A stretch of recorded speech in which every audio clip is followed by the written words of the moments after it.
اور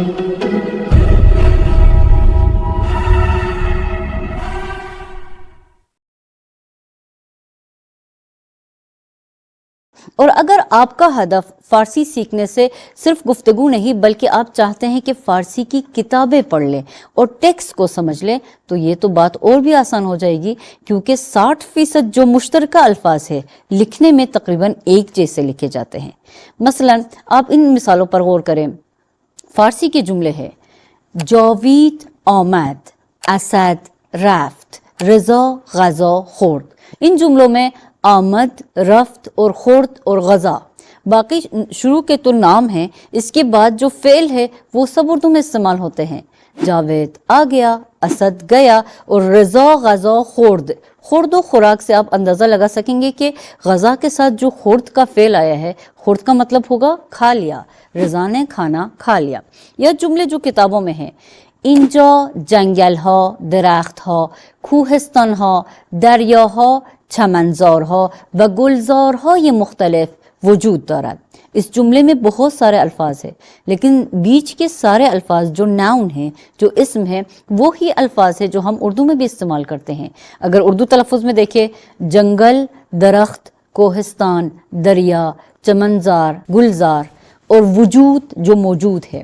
صرف فعل کی طرف اگر غور کرے کہ وجود دارد یعنی موجود ہے، باقی جملہ آپ خود گیس کر سکتے ہیں کہ اس کا مطلب کیا ہے۔ اسی طریقے سے جیسے جملہ ہے: در این کلاس روی میز کتابها، دفترها و قلمهای زیادی وجود دارد۔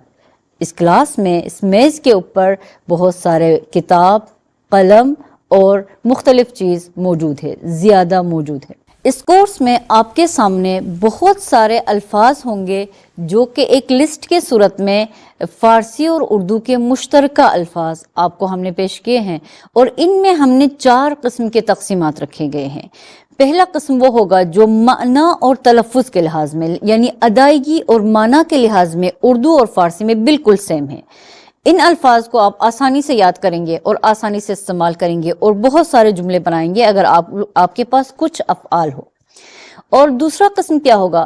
دوسرا قسم فارسی اور اردو کے وہ مشترک الفاظ ہوں گے جو ادائیگی میں ذرا مختلف ہو، یعنی زیر زبر پیش کی ذرا اختلاف آتا ہے۔ ان کو بھی آپ اگر ذہن میں رکھیں کہ فارسی میں یہ زیر کے بدلے میں زبر پیش آتا ہے، جیسا پنجرا فارسی میں ہوتا ہے پھنجرے، تو یہ آسانی سے آپ کے ذہن میں بیٹھیں گے۔ اس کے بعد فارسی اور اردو کے وہ مشترک الفاظ ہیں جو لکھنے میں ایک جیسے ہیں لیکن اردو میں دوسرے معنی میں اور فارسی میں دوسرے معنی میں استعمال ہوتے ہیں۔ جیسے یہی لفظ پنجرا، پنجرا اردو میں قفس کو کہتے ہیں جس میں ہم پرندے کو رکھتے ہیں، لیکن فارسی میں پنجرا بلکہ پھنجرے کھڑکی کو کہتے ہیں، گھروں میں جو کھڑکیاں ہوتی ہیں۔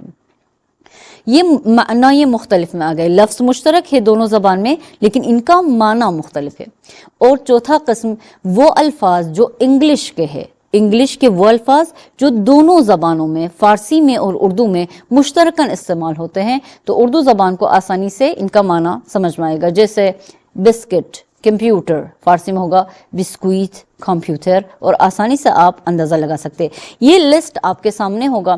اس کے علاوہ ہم نے ان کے تقسیمات بھی کیے ہیں، اسم ہا یعنی ناؤنز، اور پھر صفات جو ایڈجیکٹیوز ہوتے ہیں، اور اصطلاحات اور مفاہیم، اور وہ فارسی کے الفاظ جو اردو میں ذرا چینج ہو کے بیان ہوتے ہیں، یا فارسی کے وہ ترکیبات جو اردو میں استعمال ہوتے ہیں لیکن خود زبان فارسی میں موجود نہیں ہے، لیکن ان کی بناوٹ اور ان کی ترکیبات کے الفاظ فارسی کے ہیں۔ ان کا بھی ایک لسٹ آپ کے سامنے ہے، آپ جب بھی چاہیں جملے بنائیں اس لسٹ میں سے بہت سارے الفاظ کو پک کر سکتے ہیں جن کے معنی آپ کو پہلے سے یاد ہے، اور آپ کو ووکیبلری یاد کرنے کی ضرورت نہیں ہے، آپ کو نئے الفاظ یاد کرنے کی ضرورت نہیں ہے، بلکہ آپ صرف افعال اور حرف اضافے اور بناوٹ جملے کے ساختار کو دیکھ کے بہت سارے جملے آسانی سے بنا سکیں گے۔